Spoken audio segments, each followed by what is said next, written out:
pole na mchoko. Kocha, najua nimekuchukua wakati roho yako inagonga, kwa maana timu yako ndio iko kwenye kinyang'anyiro cha fainali. Yaani dakika 2.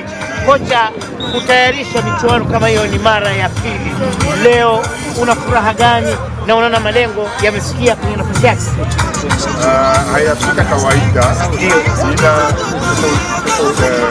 maendeleo na mnajaribu kuweza kuendeleza, yani mnakosoa kasoro. Hii mvua inaonekana haikuwavunja nguvu.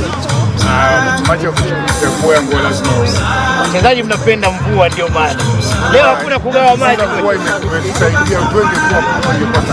Wapenzi watazamaji, huyu ni miongoni mwa waliotayarisha michuano hii, na ikiwa ni mwaka wa pili. Leo kombe mtachukua kocha. Tuna hofu kabisa. Wacha tutabaki hapa tukamtafute Jumamosi 90 zitazungumza, kwa maana wao ndio wenyeji na mwaka jana ndio walichukua kombe, ila hatujui kinachoendelea. Sisi ni watangazaji. Kocha, nakutakia kila la heri.